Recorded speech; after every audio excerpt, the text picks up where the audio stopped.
ಕಾಸರಗೋಡು ವಿಧಾನಸಭಾ ಕ್ಷೇತ್ರಕ್ಕೆ ಬಂದಿದ್ದೇವೆ.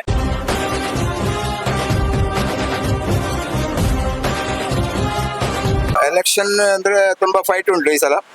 ಯಾಕಂದ್ರೆ ನಮ್ಮ ಈಗ ಈ ಭ್ರಷ್ಟಾಚಾರ ಸರ್ಕಾರವನ್ನು ಹೊರಗೆ ಹಾಕಬೇಕಾಗಿ ನಾವೆಲ್ಲ ಪ್ರಯತ್ನಿಸ್ತೇವೆ. ಇಲ್ಲಿ ಬಿಜೆಪಿಗೆ ಚಾನ್ಸ್ ಇದೆ ಇಲ್ಲಿ? ಇಲ್ಲ ಇಲ್ಲ ಚಾನ್ಸ್ ಇಲ್ಲ. ಇಲ್ಲ. ಮುಲು ಭಯಂಕರ ಫೈಟ್ ಉಂಟು. ಏರು ಬರುವುದು ಫೈನರ್. ಕಾಸರಗೋಡಿನಲ್ಲಿ ಮಹಿಳಾ ಅಭ್ಯರ್ಥಿಯಾಗಿ ನಿಂತಿರ್ಲಿಲ್ಲ. ಆಗ ಈ ವರ್ಷದಲ್ಲಿ ನಿಂತು ಇರುವುದಕ್ಕೆ ವಿನ್ ಆಗ್ಲೇಬೇಕು ಅಂತ ಹೇಳುವ ಒಂದು ಆಸಕ್ತಿ ಎಲ್ಲರಲ್ಲಿಯೂ. ಅಂತ ಹುಮ್ಮಸ್ಸು ಈಗಿನ ಯುವಕರಲ್ಲಿ ಉಂಟು, ಮಹಿಳೆಯರಲ್ಲಿ ಉಂಟು. ಪೋಪುಂಡು ಅಶ್ವಿನಿಗೆ ಚಾನ್ಸ್ ಇಪ್ಪು ಬಿಜೆಪಿಗೆ ಚಾನ್ಸ್. BJP chance. LDF ನ ಅಭ್ಯರ್ಥಿ ಈಗ ಒಂದು ಯುವಕ. ಹೌದು. ಕಾಸರಗೋಡು ಜಿಲ್ಲಾ ಪಂಚಾಯತ್ ವೈಸ್ ಪ್ರೆಸಿಡೆಂಟ್ ಆಗಿ ಒಳ್ಳೆ ರೀತಿಯ ಕಾರ್ಯ ನಿರ್ವಹಿಸಿದ ಒಂದು ವ್ಯಕ್ತಿ. ವೀಕ್ಷಕರ ಎಲ್ರಿಗೂ ನಮಸ್ಕಾರ. ಕೇರಳ ರಾಜ್ಯದಲ್ಲಿ ವಿಧಾನಸಭಾ ಚುನಾವಣಾ ಕಣ ರಂಗೇರ್ತಾ ಇದೆ. ಹಾಗೆ ನಾವು ಇವತ್ತು ಕಾಸರಗೋಡು ವಿಧಾನಸಭಾ ಕ್ಷೇತ್ರಕ್ಕೆ ಬಂದಿದ್ದೇವೆ.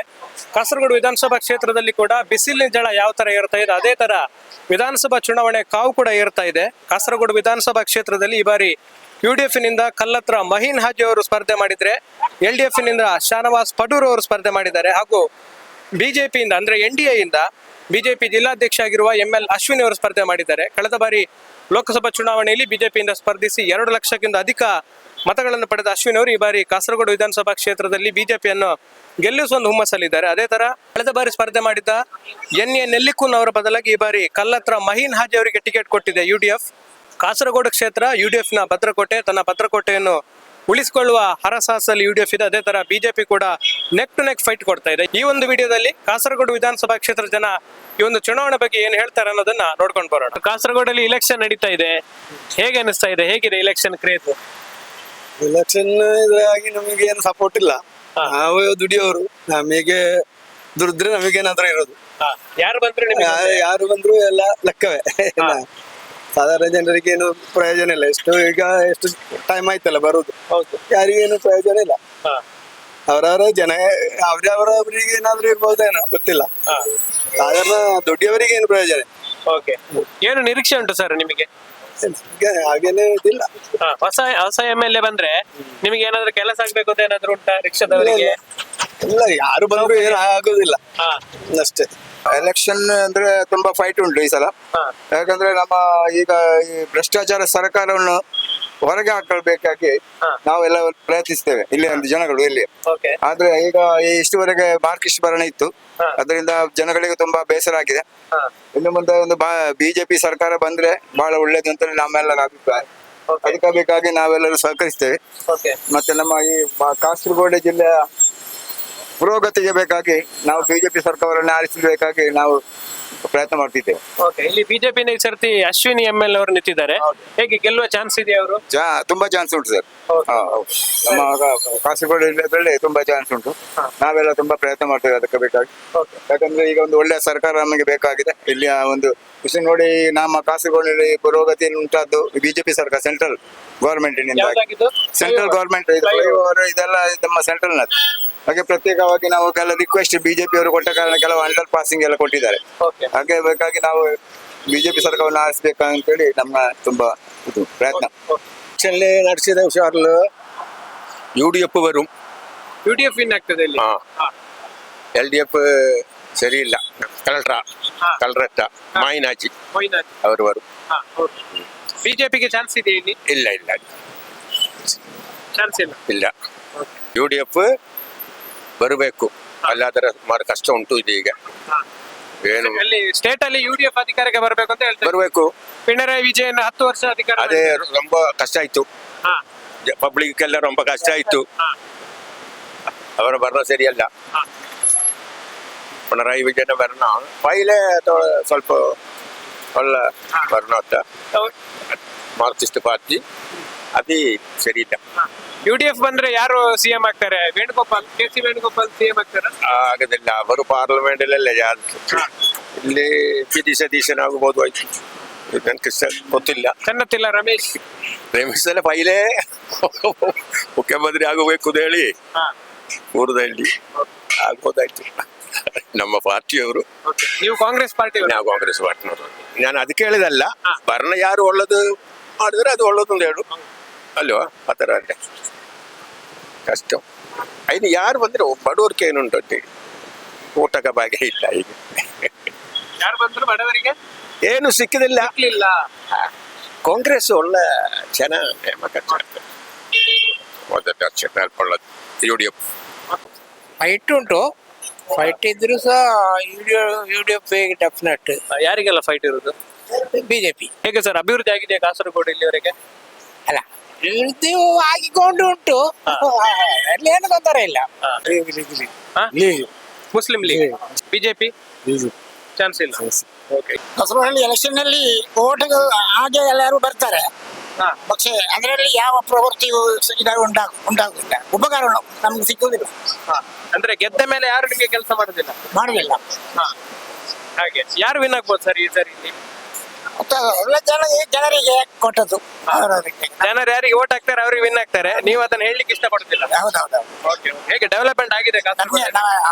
ಅದೆಲ್ಲರೂ ಒಂದೇ, ಅವರಿಗೆ ಕಸ ಎಲ್ಲ ಸಿಕ್ಕುವಾಗ ಎಲ್ಲರೂ ಓಕೆ, ನಂತರ ಏನು ಕೆಲಸ ಏನ್ ಮಾಡ್ತೀರಿ? ഈ തവണ ഇലക്ഷനിൽ 3-0 വരും. മൂന്നാമതും LDF വരും. മൂന്നാമത്തെ LDF, third time LDF set അല്ലേ? UDF ഫൈറ്റ് ഇല്ല. ഇല്ല, ഫൈറ്റ് ഉണ്ട്, പക്ഷേ LDF വരും. അങ്ങനെ ബിജെപിന്റെ ഫൈറ്റ് എങ്ങനെയുണ്ട്? ഇപ്പൊ തൃശ്ശൂരില്, കാസർഗോഡ്, മഞ്ചേശ്വരം ഇവിടെ എല്ലാം ബിജെപി കുറച്ച് സ്ട്രോങ് ആയിട്ടുണ്ട്. അവിടെ എങ്ങനെ? സീറ്റ് കിട്ടില്ല. സീറ്റ് കിട്ടില്ല. ഇല്ല, ഒരു സീറ്റ് കിട്ടില്ല. കേരളത്തിൽ കിട്ടും. ಎಲೆಕ್ಷನ್ ಫುಲ್ ಭಯಂಕರ ಫೈಟ್ ಉಂಟು, ಏರು ಇರೋದು ಫೈನಲ್ ಆಫೀಸ್. ಇತ್ತೆ ಬಿಜೆಪಿಲ ಭಯಂಕರ ಸ್ಟ್ರಾಂಗ್ ಆದುಂಟು. ಬಿಜೆಪಿಗೆ ಚಾನ್ಸ್ ಉಂಟಾ? UDF LDF ಒಯ್ಕು ಚಾನ್ಸ್ ಉಂಟು? ಫೈನಲ್ ಆಫೀಸ್ ಒಯ್ಕು ಬರು. ಇಲ್ಲಿ LDF ಅವರು ಮತ್ತು UDF ಟೈಟಲ್. LDF ಕಳೆದ 10 ವರ್ಷ ಅವರು ഡെവലപ്മെന്റ് ഉള്ളതുണ്ട്. നാട്ടുകാർക്കെല്ലാം പിന്നെ വീട് കൊടുത്തിട്ടുണ്ട്.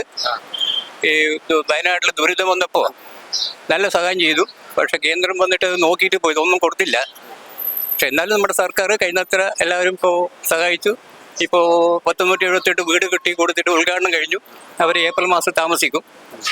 BJP ഇവിടെ ഒരു ಫಸ್ಟ್ ರ್ಯಾಂಕಿಲಿಲ್ಲ. ಒಂದು ಮಂಜೇಶ್ವರ ಮತ್ತು ಒಂದು ಎರಡು ಮಂಜೇಶ್ವರದಲ್ಲಿ ಚಾನ್ಸ್ ಉಂಟು. ಚಾನ್ಸ್ ಇಲ್ಲ, ಟೈಟ್. ഇവിടെ കാസർഗോഡില് UDF ಮುಸ್ಲಿಂ ಲೀಗ್. ಕಾಸರಗೋಡು ತೊಂದರೆ ಇಲ್ಲ. ಕಾಸರಗೋಡು ಸಾಧಾರಣ ರೀತಿ ನಡೀತಿದೆ ಇಲ್ಲಿ. ಬಟ್ ಅಂದ್ರೆ ಅಲ್ಲಿ ನಮ್ಮ LDF ಪಾರ್ಟಿಯವರು ಯಾವ ಕೆಲಸನೂ ಮಾಡಲಿಲ್ಲ. LDF ಅವರೇ ಬಾಯಿಲಿ ಹೇಳುದು ಮಾತ್ರ ಸುಳ್ಳು ಕಥೆಗಳು. ಮತ್ತೆ ಇಲ್ಲಿ ನಡೆಯುವಂತ ಎಲ್ಲ ಇದಕ್ಕೆಲ್ಲ ಅವರು ಈ ಗಾಂಜಾ ಗೀಂಜಾ ಉಂಟಲ್ಲ, ಅದಕ್ಕೆಲ್ಲ ಸಪೋರ್ಟ್ ಅವರೇ. UDF ಬಂದ್ರೆ ಎಲ್ಲ ಕೆಲಸವನ್ನು ಕರೆಕ್ಟಾಗಿ ಮಾಡಿಕೊಳ್ತಾರೆ ಅವರು, ಗೊತ್ತಾಯ್ತಾ? ಮಾಡುವಂತ ಕೆಲಸ ಅಂದ್ರೆ ಯಾವ ನಮ್ಮ ಇಲ್ಲಿಯ ಬಸ್ ಸ್ಟಾಂಡ್ ಪರಿಸ್ಥಿತಿಯಲ್ಲಿ ಯಾವುದಿಲ್ಲ, ಯಾವುದಿಲ್ಲ ಅಭಿವೃದ್ಧಿ ಆಗಲೇ ಇಲ್ಲ. ಇಲ್ಲಿ ಯಾರು ವಿನ್ ಆಗ್ತಾರೆ ಕಾಸರಗೋಡಲ್ಲಿ? ಯಾರು ಇಲ್ಲಿ ಕಾಸರಗೋಡಿನ ನಮ್ಮ ಕಲೆಕ್ಟರ್ ಮಾಹಿಚಂತೋಳ ಅವರೇ ವಿನ್ ಆಗ್ತಾರೆ. ಮಾಹಿನ್ ಹಾಜಿ ಅವರು ವಿನ್ ಆಗ್ತಾರೆ ಇಲ್ಲಿ. ಬಿಜೆಪಿ ಇಂದ ಅಶ್ವಿನಿ ಚಾನ್ಸ್ ಇಲ್ಲ ಇವರೇ. ಅಶ್ವಿನಿ ಅವರಿಗೆ ಚಾನ್ಸ್ ಅಂದ್ರೆ ಲೀಗಿನವರು ಜಾಸ್ತಿ ಇಲ್ಲಿ. Congress Muslim league. Muslim league ಯಾಕಂದ್ರೆ ಕಾಂಗ್ರೆಸ್ ಹೌದು ಅವರು ಜಾಸ್ತಿ. UDF ಅವರಿಗೆ ಅವರು ಜಾಸ್ತಿ ಅವರು ಇರುವುದಿಲ್ಲ. ಅಂದ್ರೆ BJP ಅವರು ಕೆಲಸ ಮಾಡುದಿಲ್ಲ. ಕೇಂದ್ರದಲ್ಲಿ ಬರುವಂತವನ್ನು ಯಾವುದನ್ನು ಹೇಳುದಿಲ್ಲ ಇವರು. ಸತ್ಯ ಸಂಗತಿ ಹೇಳುದು ನಾನು. ಇಲ್ಲಿ ಬರುವಂತವನ್ನು ಯಾವ್ದು ಹೇಳುದಿಲ್ಲ. ಕೇಂದ್ರದಲ್ಲಿ ಬರುವವನು ಇವರು ಕೆಲಸ ಮಾಡುದಿಲ್ಲ. ಇಲ್ಲ ಲೀಡರ್ಸ್ ಕೆಲಸ ಮಾಡುದಿಲ್ಲ. ನಡೆಯುತ್ತಿರುವುದು ಸಂಗತಿ ಹೀಗೆ. ಕಾಸರಗೋಡಿಗೆ ಫ್ಲೈಓವರ್ ಎಲ್ಲ ಕೊಟ್ಟಿದ್ದಾರೆ ಈ ಸರಿ. ಕಾಸರಗೋಡು ಫ್ಲೈಓವರ್ ಕೊಟ್ಟೋದು ಕೇಂದ್ರ ಸರ್ಕಾರದವರು, ಅದು LDF-ನವರ ಇದಲ್ಲ. ಇಲ್ಲಿ 25% ನಮ್ಮ ಇದು ಕೇರಳ ಗವರ್ಮೆಂಟ್ ಮತ್ತು 75% ಅವರು ಕೊಡುವಂತ, ಕೇಂದ್ರ ಕೊಡುವಂತ. ಅದನ್ನು ನಮಗೆ ಇವರು ಕೊಟ್ಟಂತ ಹೇಳಲಿಕ್ಕೆ ಆಗುದಿಲ್ಲ. ಕಾಸರಗೋಡಲ್ಲಿ UDF ಗೆ UDF 100% UDF ಅವರೇ ವಿನ್ ಆಗ್ತಾರೆ. ಕೇರಳದಲ್ಲಿ ಯಾರು ಅಧಿಕಾರಕ್ಕೆ ಯಾರು ಬರ್ತಾರೆ? ಕೇರಳದಲ್ಲಿ ಅಧಿಕಾರ ಬರ್ತದೆ UDF. ಸಾಧಾರಣ 100ರಿಂದ 110 ಸೀಟ್ನ ಒಳಗೆ ಅವರೇ ಬರ್ತಾರೆ. CM ಯಾರು ಆಗ್ತಾರೆ ಹಾಗಾದ್ರೆ? CM ನಮ್ಮ ಹೇಳಿದ್ದಾರೆ BD ದರ್ಶನ್ ಅವರಾಗ್ತದೆ. BD ಕಾಸರಗೋಡು ಬಸ್ ಸ್ಟ್ಯಾಂಡ್ ಅಲ್ಲಿ ಜನರು ಯಾವ ತರ ಮಾತಾಡಿದ್ರು ಅಂತ ನೀವು ನೋಡಿದ್ರಿ. ನಾವು ಇವಾಗ ಮಧೂರು ಕಡೆ ಹೋಗ್ತಾ ಇದ್ದೇವೆ. ಮಧೂರು ಭಾರತೀಯ ಜನತಾ ಪಾರ್ಟಿಯ ಭದ್ರಕೋಟೆ. ಅದಲ್ಲದೆ ಮಧೂರಿನ ಸಿದ್ಧಿವಿನಾಯಕ ದೇವರ ದರ್ಶನ ಪಡೆದು ಮಧೂರು ಜನ ಏನ್ ಹೇಳ್ತಾರೆ ಅನ್ನೋದನ್ನ ನೀವು ಮುಂದಿನ ವಿಡಿಯೋದಲ್ಲಿ ನೋಡ್ತೀರಿ. ಫೈಟ್ ಎಲ್ಲ ಪೋಪುಂಡು, ಅಶ್ವಿನಿಗೆ ಚಾನ್ಸ್ ಇಪ್ಪು. ಬಿಜೆಪಿಗೆ ಚಾನ್ಸ್? BJP ಚಾನ್ಸ್ ಇಪ್ಪು. UDF LDF ಫೈಟ್ ಇದ್ದ ಗೊತ್ತು ಜಿಂಕ್ಲೆ ಬಿಜೆಪಿ ನಿಕ್ಲೆ ಬಿಜೆಪಿ ಅಂಜ ಬಿಜೆಪಿ ಗೆಲ್ಪುಂಡು ಗೆಲ್ಪು ಡೆವಲಪ್ಮೆಂಟ್ ಪೂರ ಎಂಚ ಆತಂಡಿತ್ತ ಕಾಸರಗೋಡು ಬರ್ತುಂಟು ಓಟ್ ಉಂಡ ನಿಕ್ಲೆಗೆ ಎಂಕ್ಲ ಇಜ್ಜಿ ಎಂಕ್ಲ ಪತ್ತನೆ ಅಲ್ಬೋಣ ಹಾ. ಅಂಟ್ಲ ಎಂಕ್ಲ ಸಪೋರ್ಟ್ ಬಿಜೆಪಿ ಬಿಜೆಪಿ ಬಿಜೆಪಿಗೆ ಸಪೋರ್ಟ್ ಬಿಜೆಪಿ ಗೆಲ್ಪು ಬಿಜೆಪಿ ಗೆಲ್ಪುಂಡು ನಾವಿವಾಗ ಮಧೂರಲ್ಲಿದ್ದೇವೆ. ಮಧೂರು ಭಾರತೀಯ ಜನತಾ ಪಾರ್ಟಿಯ ಭದ್ರಕೋಟೆ. ಸರಿಸುಮಾರು ಒಂದು 40 ವರ್ಷದಿಂದ ಜಾಸ್ತಿ ಮಧೂರು ಗ್ರಾಮ ಪಂಚಾಯತ್ ಭಾರತೀಯ ಜನತಾ ಪಾರ್ಟಿಯ ಆಡಳಿತದಲ್ಲಿದೆ. ನಮ್ ಜೊತೆ ಮಧೂರಿನ ಮನೆ ಮನೆಗೆ ಹೋಗಿ ಭಾರತೀಯ ಜನತಾ ಪಾರ್ಟಿಯ ಅಭ್ಯರ್ಥಿಗೆ ಮತ ಹಾಕ್ಬೇಕು ಅಂತ ಪ್ರಚಾರ ಮಾಡ್ತಿರುವ ಮಹಿಳೆಯರಿದ್ದಾರೆ, ಅಮ್ಮನವರಿದ್ದಾರೆ. ಅಮ್ಮ ನಮಸ್ಕಾರ. ನಮಸ್ಕಾರ. ಹೇಗುಂಟು? ಮನೆ ಮನೆಗೆ ಹೋಗ್ತಾ ಇದ್ರಿ, ಪ್ರಚಾರ ಮಾಡ್ತಾ ಇದ್ರಿ, ಇದು ಅಶ್ವಿನಿ ಅವರಿಗೆ ಮತ ಕೊಡಿ ಅಂತ ಒಂದು ಪ್ಯಾಂಪ್ಲೆಟ್ ಕೂಡ ಮನೆ ಮನೆಗೆ ಕೊಡ್ತಾ ಇದ್ದೀರಿ. ಹೇಗಿದೆ ಜನರ ರೆಸ್ಪಾನ್ಸ್? ಒಳ್ಳೆ ರೆಸ್ಪಾನ್ಸ್. ಹಾ, ಏನ್ ಹೇಳ್ತಾರೆ ಜನಗಳು ಹೋದಕ್ಕೆ? ಒಟ್ಟು ಕೊಡ್ತೇವೆ ನಾವು. ಹಾ, ಅಶ್ವಿನಿ ಒಟ್ಟು ಕೊಡ್ತೇವೆ ಅಂತ. ಎಷ್ಟು ವಿಶ್ವಾಸ ಇದೆ ಅಮ್ಮ ಈ ಸರ್ತಿ ಇಲ್ಲಿ ಕಾಸರಗೋಡಲ್ಲಿ ಭಾರತೀಯ ಜನತಾ ಪಾರ್ಟಿ ವಿನ್ ಆಗುದು? ಎಷ್ಟು ವಿಶ್ವಾಸ ಇದೆ? 100% 100ಕ್ಕೆ 100 ಇದೆ. ಪ್ರತಿ ಸಲ ಸಹ ಒಂದು 10,000 ಓಟ್ ಅಲ್ಲಿ ಸೋಲ್ತಾ ಇದ್ರಿ, ಅಂದ್ರೆ ಸೆಕೆಂಡ್ ಪ್ಲೇಸಿಗೆ ಬರ್ತದೆ. Full tough fight. ಈ ಸರ್ತಿ ಸಹ ಮಹಿಳೆಯನ್ನು ನಿಲ್ಲಿಸಿದ್ದೀರಿ. ಹೌದು. ಹಾ, ಈ ಸಲ ಮಹಿಳೆ ಬರ್ಬೇಕು ಹೇಳಿ ಬರ್ತದೆ, ಖಂಡಿತವಾಗಿ ಬರ್ತದೆ. ಬರ್ತದೆ. ಒಳ್ಳೆ ನಿರೀಕ್ಷೆ ಉಂಟು. ನಿರೀಕ್ಷೆ ಉಂಟು. ನಿಮಗೆ ಹೇಗೆ ಅನಿಸ್ತದಮ್ಮ? ಹಾಗೆ ಅಶ್ವಿನಿ ಅವರೇ ಬರ್ತಾರಂತ ಒಂದು 100% ನಮಗೆ ಇದುಂಟು. ಜನ ಏನ್ ಹೇಳ್ತಾ ಇದ್ದಾರೆ? ನನಗೆ ಒಳ್ಳೆಯದು ಹೇಳ್ತಾರೆ ನಮಗೆ ಅವರೊಂದು ಈ ವರ್ಷ ಈ ಸರ್ತಿ ಮಹಿಳೆಯರಿಗೆ ಒಂದು ಚಾನ್ಸ್ ಚಾನ್ಸ್ ಕೊಡ್ತೇವೆ ಕೊಡ್ತೇವೆ ಅಂತ. ಕೊಡ್ತೇವೆ. ಹಾಗೆ ನೀವು ಪೂರ್ಣ ವಿಶ್ವಾಸದಲ್ಲಿದ್ದೀರಿ? ಪೂರ್ಣ ವಿಶ್ವಾಸ ನಮ್ಗೆ. ಇದುವರೆಗೆ ಕಾಸರಗೋಡಿನಲ್ಲಿ ಮಹಿಳಾ ಅಭ್ಯರ್ಥಿಯಾಗಿ ನಿಂತಿರ್ಲಿಲ್ಲ. ಆಗ ಈ ವರ್ಷದಲ್ಲಿ ನಿಂತು ಇರುವುದಕ್ಕೆ ವಿನ್ ಆಗ್ಲೇಬೇಕು ಅಂತ ಹೇಳೋ ಒಂದು ಆಸಕ್ತಿ ಎಲ್ಲರಲ್ಲಿಯೂ. ಅಂತ ಹುಮ್ಮಸ್ಸು ಈಗಿನ ಯುವಕರಲ್ಲಿಯೂ ಉಂಟು, ಮಹಿಳೆಯರಲ್ಲಿ ಉಂಟು. ಅದನ್ನು ಅದೇ ರೀತಿಯಲ್ಲಿ ಮುಂದೆ ಬರ್ಬೇಕು ಅಂತ ನಮ್ಮೆಲ್ಲರ ಆಸೆ. ಆ ಒಂದು ಉದ್ದೇಶದಿಂದ ಈ ಬಿಸಿಲಿಗೆ ಕೂಡ ನೀವು ಒಂದು ಮನೆಯಲ್ಲಿ ಕೂತ್ಕೊಳ್ಳದೆ ಮನೆ ಮನೆಗೆ ಹೋಗಿ ಪ್ರಚಾರ ಮಾಡ್ತಾ ಇದ್ರಿ. ನಿಮ್ಮ ಹುಮ್ಮಸ್ಸಿಗೆ ಕೂಡ ಹ್ಯಾಟ್ಸ್ ಆಫ್ ಹೇಳ್ಬೇಕು. ನಮ್ ಜೊತೆ ಮಧೂರು ಪೂರ್ವ ವಲಯದ ಬಿಜೆಪಿ ಅಧ್ಯಕ್ಷರಿದ್ದಾರೆ. ಸರ್ ನಮಸ್ಕಾರ, ನಿಮ್ಮ ಹೆಸರು ಹೇಳಿ. ನಾನು ಮಹೇಶ್ ಮಧುರ್ ಅಂತ ಹೇಳಿ. ಬಹಳ ವರ್ಷದಿಂದ ಒಂದು ಮುಸ್ಲಿಂ ಲೀಗ್ ಈ ಪ್ರದೇಶದಲ್ಲಿ ML ಆಗಿ ಬರ್ತಿದೆ. ಈ ಸಲ ಅದು ಬದಲಾವಣೆಯ ಒಂದು ಹಾದಿಯಲ್ಲಿದೆ. ಈ ಸಲ ಎಲ್ಲರ ಬಹುಮತದ ಮೇರೆಗೆ ನಮ್ಮ ಬಿಜೆಪಿ ಅಭ್ಯರ್ಥಿ ML ಅಶ್ವಿನಿ ಅವರು ವಿಜಯ ಗಳಿಸಲಿದ್ದಾರೆ. ಹೇಗೆ ನಡೀತಿದೆ ಪ್ರಚಾರ? ಪ್ರಥಮ ಶ್ರೇಣಿಯಲ್ಲಿ ನಮ್ಮ ಭಾಜಪದ ಪ್ರಥಮ ಶ್ರೇಣಿಯಲ್ಲಿ ನಡೀತಾ ಇದೆ ಪ್ರಚಾರಗಳು. ಎಲ್ಲ ಮಹಿಳೆಯರು ಹಾಗೂ ಯುವಕರು ಎಲ್ಲರೂ ಹುಮ್ಮಸದಿಂದ ಈ ಕಾರ್ಯಕ್ರಮಕ್ಕೆ ನಮ್ಮ ಪ್ರಚಾರಕ್ಕಾಗಿ ತೆರಳುತ್ತಾ ಇದ್ದಾರೆ. ಏನ್ ಹೇಳ್ತಾ ಇದ್ದಾರೆ ಜನಗಳು? ಯಾವ ತರ ರೆಸ್ಪಾನ್ಸ್? ರೆಸ್ಪಾನ್ಸ್ ಈ ಸಲ ಆದ್ರೂ ಒಂದು ಬದಲಾವಣೆ ತರಬೇಕು ಅಂತ ಹೇಳಿ ಹೇಳ್ತಾ ಇದ್ದಾರೆ. ಹಲವು ವರ್ಷ ಆಯ್ತು ಸಾಧಾರಣ ಕಾಸರಗೋಡು ರೂಪೀಕರಣ ಆಗಿ ಇದುವರೆಗೆ ಲೀಗಿನ ಕ್ಯಾಂಡಿಡೇಟ್ ಮಾತ್ರ ಇಲ್ಲಿ ಗೆಲ್ತಾ ಬರೋದು. ಈ ಸಲ ನಮ್ಮ ಒಂದು ಬದಲಾವಣೆಗೋಸ್ಕರ ಭಾರತೀಯ ಜನತಾ ಪಕ್ಷದ ಅಭ್ಯರ್ಥಿಯನ್ನು ಗೆಲ್ಲಿಸುವ ತಾವಕದಲ್ಲಿದ್ದಾರೆ ಎಲ್ಲರೂ. ಈಗ ಮತದಾರರು ಏತಕ್ಕಾಗಿ ಬಿಜೆಪಿಗೆ ಓಟ್ ಹಾಕ್ಬೇಕು ಸರ್? ಕೇಂದ್ರದ ಎಲ್ಲ ಪದ್ಧತಿಗಳು ನಮ್ಮ ಈ ಕೇರಳಕ್ಕೆ ಯೋಜನೆಗಳು ಎಲ್ಲ ನಮ್ಮ ಇಲ್ಲಿ ತಲುಪುವುದಿಲ್ಲ. ಈ ನಮ್ಮ ಒಂದು MLA ಬಂದ್ರೆ ತಲುಪುತ್ತದೆ ಅಂತ ಹೇಳುವ ಒಂದು ವಿಶ್ವಾಸ ಎಲ್ಲರ ಮನಸ್ಸಲ್ಲಿದೆ. ಈಗ ಈ ಸರ್ತಿ ಎಲ್ಲಾದ್ರೂ ಕಾಸರಗೋಡಲ್ಲಿ ಬಿಜೆಪಿ MLA ಅಶ್ವಿನಿ ಅವರು ಬಂದ್ರೆ ಏನೆಲ್ಲ ಕೆಲಸಗಳನ್ನು ಮಾಡುವ ನಿರೀಕ್ಷೆ ಇದೆ? ಅವರು ಬಂದ್ರೆ ನಮ್ಮ ಕಾಸರಗೋಡಲ್ಲಿ ಅತಿ ಹೆಚ್ಚು ಮಂಗಳೂರಿಗೆ ವಿದ್ಯಾಭ್ಯಾಸಕ್ಕೆ ತೆರಳುದು. ಆ ವಿದ್ಯಾಭ್ಯಾಸಕ್ಕೆ ಬೇಕಾದ ಒಂದು ವ್ಯವಸ್ಥೆ ಮಾಡ್ತಾರೆ. ಅದೇ ರೀತಿ ಅಲ್ಲಿ ನಮ್ಮ ಹಲವು ವರ್ಷ ಅಥವಾ 11-12 ವರ್ಷ ಆಯ್ತು ಉಕ್ಕಿನಡ್ಕ ಮೆಡಿಕಲ್ ಕಾಲೇಜ್, ಅದು ಈಗಲೂ ಅದು ಸಂಪೂರ್ಣವಾಗಿ ತೆರಲಿಲ್ಲ. ಅದರ ಕಾರ್ಯವನ್ನು ಸಂಪೂರ್ಣವಾಗಿ ಕೇಂದ್ರ ನೇತೃತ್ವದ ಮೇರೆಗೆ ಅದನ್ನು ಪೂರ್ತಿಗೊಳಿಸುವ ಒಂದು ಭರವಸೆ ಇದೆ ನಮಗೆ. ನಮ್ಮ ಜೊತೆ ಮಧೂರಿನ CPI ಮುಖಂಡರಿದ್ದಾರೆ, ಅಶೋಕ್ ಅಂತ ಹೆಸರು. ಸರ್ ನಮಸ್ಕಾರ. ನಮಸ್ಕಾರ. ಹೇಗಿದೆ ಸರ್ ಇಲೆಕ್ಷನ್? ಕಾಸರಗೋಡಿನ ಇಲೆಕ್ಷನ್ ಏನಾಗ್ಬೋದು ಸರ್? ಕಾಸರಗೋಡಿನ ಇಲೆಕ್ಷನ್ ಹೇಳಿದ್ರೆ ಒಳ್ಳೆ ಬಿಸಿ ಉಂಟು ಈಗ. ಈಗ ಇಲ್ಲಿ 3 ಅಭ್ಯರ್ಥಿಗಳಿದ್ದಾರೆ. ಹೌದು. ಒಂದು UDF ಇಂದು, ಒಂದು LDF ಇಂದು, ಒಂದು ಬಿಜೆಪಿ ತ್ರಿಕೋಣ ಸ್ಪರ್ಧೆ. ಮತ್ತೆ ಈ LDF ನ ಅಭ್ಯರ್ಥಿ ಈಗ ಒಂದು ಯುವಕ. ಹೌದು. ಕಾಸರಗೋಡು ಜಿಲ್ಲಾ ಪಂಚಾಯತ್ ವೈಸ್ ಪ್ರೆಸಿಡೆಂಟ್ ಆಗಿ ಒಳ್ಳೆ ರೀತಿಯ ಕಾರ್ಯ ನಿರ್ವಹಿಸಿದ ಒಂದು ವ್ಯಕ್ತಿ. ಆದ ಕಾರಣ ಒಂದು ಗೆಲುವಿನ ನಿರೀಕ್ಷೆ ಇದೆ. ಈ ತನಕ ಈ ಕಾಸರಗೋಡು ಅಸೆಂಬ್ಲಿ ಮಂಡಲ UDF ಇದ್ದೆ, ಭದ್ರಕೋಟೆ UDF ಇದು. ಈ ಸಲ ಅದಕ್ಕೊಂದು ಚೇಂಜಸ್ ಇರ್ಲಿಕ್ಕೆ ಚಾನ್ಸಸ್ ಉಂಟೇಳಿ ಹೇಳ್ತಾ ಇದ್ದಾರೆ. ಅದು ಹೇಗೆ ಹೇಳಿ ನೋಡ್ಬೇಕು ಜನರ ಅಭಿಪ್ರಾಯ. ಈಗ ಕೇರಳದಲ್ಲಿ ಜನಕ್ಷೇಮ ಕಾರ್ಯಕ್ರಮವಾಗಿ ನಮ್ಮ ಪಿಣರಾಯಿ ವಿಜಯ ಸರ್ಕಾರ 10 ವರ್ಷ ಒಳ್ಳೆ ರೀತಿಯಲ್ಲಿ ಕಾರ್ಯನಿರ್ವಹಿಸಿದೆ. ಹೇಳಿದ್ರೆ ಎಲ್ರಿಗೂ ಎಲ್ಲಾ ಸಮಸ್ತ ಕ್ಷೇತ್ರದಲ್ಲೂ ಅಭಿವೃದ್ಧಿಯ ಪುರೋಗತಿಯ ಹೊಳೆ ಹೇಳ್ಬಹುದು. ಹತ್ತಿರದ ಶಾಲೆಗಳು ನೋಡ್ಬೋದು, ಮಾರ್ಗಗಳು ನೋಡ್ಬೋದು, ಮತ್ತೆ ಆಸ್ಪತ್ರೆಗಳು ನೋಡ್ಬೋದು.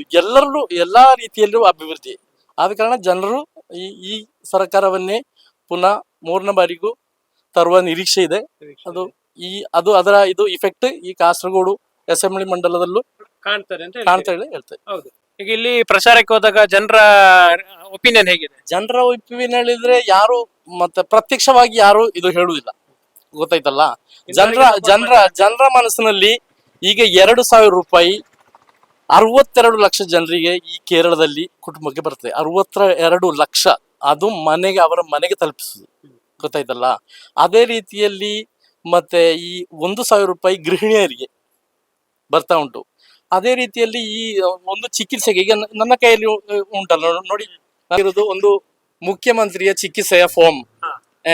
ಈ ರೀತಿ ಉಂಟಲ್ಲ, ಯಾವುದೇ ಒಂದು ಇದಿಲ್ಲದೆ ವಿಲೇಜ್ ಆಫೀಸ್ ನಲ್ಲಿ ಕೊಟ್ರೆ ಅವರ ಚಿಕಿತ್ಸೆಯ ಒಂದು ಶತಮಾನ, ಒಂದು 50,000 ರೂಪಾಯಿ ಖರ್ಚಾದ್ರೆ ಒಂದು 20,000 ರೂಪಾಯಿ 15,000 ರೂಪಾಯಿ ಎಲ್ಲ ಅವರ ಅಕೌಂಟಿಗೆ ಡೈರೆಕ್ಟ್. ಅದರಲ್ಲಿ ಎಡೆಯಲ್ಲಿ ಯಾರೋ ಇಲ್ಲ, ಕಮಿಷನ್ ನೋಡಿಲಿಕ್ಕೆ ಡೈರೆಕ್ಟ್ ಅವರ ಅಕೌಂಟ್. ಈ ರೀತಿಯ ಒಳ್ಳೆ ರೀತಿಯ ಇದು ಕೆಲಸಗಳು, ಅಭಿವೃದ್ಧಿ ಕೆಲಸಗಳು ಬರ್ತಾ ಇದೆ. ಆದ ಕಾರಣ ಏನಾಗಾದ್ರೂ ಗವರ್ಮೆಂಟ್ ಕೇರಳದಲ್ಲಿ 3ನೇ ಬಾರಿಯೂ ಪಿಣರಾಯಿ ಸರ್ಕಾರ ಅದು ಬರ್ತಾರೆ ಶೂರ್. ಅದರ ಒಂದು ಇದು ಇಲ್ಲಿಯೂ ಕಾಣಬಹುದು ಹೇಳುವ ಒಂದು ನಿರೀಕ್ಷೆಯಲ್ಲಿ ಇದ್ದೇವೆ ನಾವು ಅಷ್ಟೇ. ಸರ್, ಬಿಜೆಪಿ ಅವರು ಕೂಡ ಹಿಂದೆ ಇಲ್ಲ, ಅಶ್ವಿನಿ ಅವರನ್ನ ಕಣಕ್ಕಿಳಿಸಿದ್ದಾರೆ. ಹೇಗಿದೆ ಬಿಜೆಪಿ ಅವರು ಬರೋ ಚಾನ್ಸ್? ಬಿಜೆಪಿ ಒಳ್ಳೆ ಇದು ಉಂಟಲ್ಲ, ಇಲ್ಲಿ ವೋಟ್ ಶೇರ್ ಉಂಟು ಇಲ್ಲಿ. ನಿಮ್ಮ ಮಧುವರು ಕೂಡ ಬಿಜೆಪಿ? ಹೌದು ಒಳ್ಳೆ ವೋಟ್ ಶೇರ್ ಉಂಟು. ಅವರಿಗೂ ನಿರೀಕ್ಷೆ ಉಂಟು, ಈ ಮೂವರಿಗೂ ನಿರೀಕ್ಷೆ ಉಂಟು. ಟ್ರಯಾಂಗ್ಯುಲರ್ ಫೈಟ್ ಉಂಟು ಈ ಸಲ ಇಲ್ಲದ್ರೆ ಎರಡು ಇದು ಮಾತ್ರ ಇರುವುದು. ಯುಡಿಎಫ್ ಮತ್ತೆ ಎನ್ಡಿಎ ಇತ್ತು, ಎಲ್ಡಿಎಫ್ ಕೂಡ ಕೂಡ ಪ್ರಬಲ fight ಕೊಡ್ತಾ ಇದೆ ಅಂತ ಹೇಳ್ತಾರೆ. Okay sir, thank you.